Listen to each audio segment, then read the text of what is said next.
हरिः ओं श्रीगुरुभ्यो नमः। हरिः ओं। రెండవ దశకము భగవద్రూప భక్తి మహత్వము శార్దూల విక్రీడితం ఛందస్సు. సూర్యస్పర్ధి కిరీటమూర్ధ్వతిలక ప్రోద్భాసి ఫాలాంతరం కారుణ్యాకులనేత్రమాద్రహసి తోల్లాసం సునాసాపుటం गण्डोद्यन्मकराभकुण्डलयुगं कण्ठोज्ज्वलकौस्तुभं त्वद्रूपं वनमाल्यहारपटल श्रीवत्सदीप्रं भजे।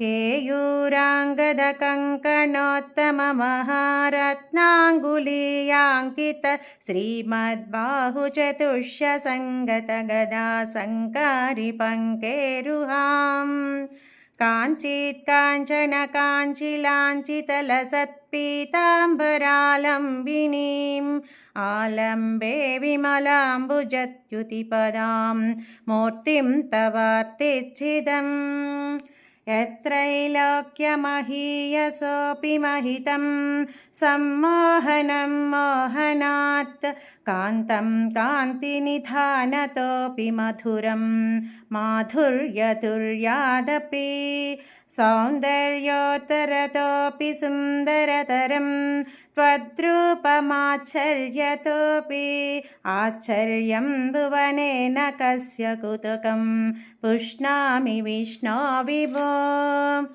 तत्ताधृन्मधुरात्मकं तव वपुः सम्प्राप्य सम्पन्मयी सा देवी परमोत्सुका चिरतरं नास्ते स्वभक्तेष्वपि तेनास्या बत कष्टमच्युत विभो त्वद्रूपमानोज्ञक प्रेमस्थैर्यमयाद चापलबला चापल्य वार्तोदभूत् लक्ष्मीस्तावकरामणीयकहृतै वेयं परिष्वस्तिरेति अस्मिन् अन्यदपि प्रमाणमधुना वक्ष्यामि लक्ष्मीपते।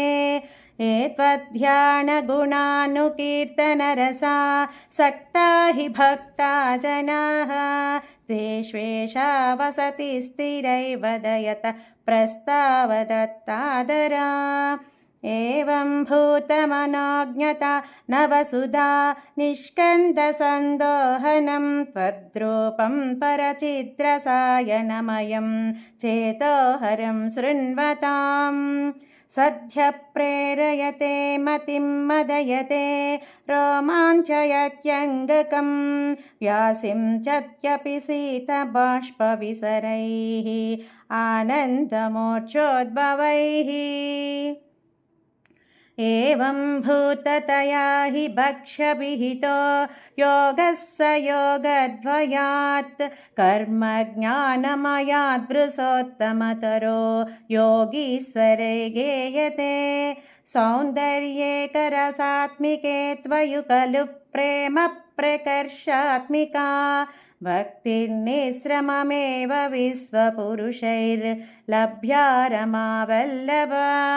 निष्कामं नियतस्वधर्मचरणं यत्कर्मयोगाभिधं तद्दूरेत्यफलं यदोपनिषद ज्ञानोपलभ्यं पुनः तत्तव्यक्ततया सुदर्गमतरं चित्तस्य तस्माद्विभो त्वत्प्रेमात्मकभक्तिरेव सततं स्वादीयसी श्रेयसी।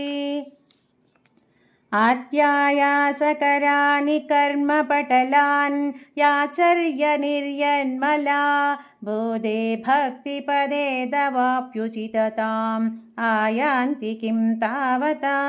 क्लिष्ट्वा तर्कपदे परं तव वपुः ब्रह्माख्यमन्ये पुनः चित्ताद्रत्वमृते विचिन्त्य बहुभिः सिद्ध्यन्ति जन्मान्तरैः।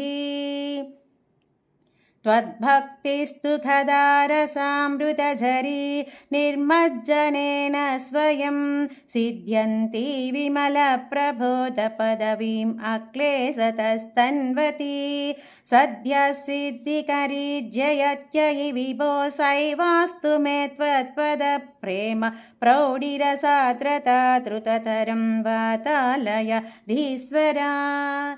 श्रीहरये नमः।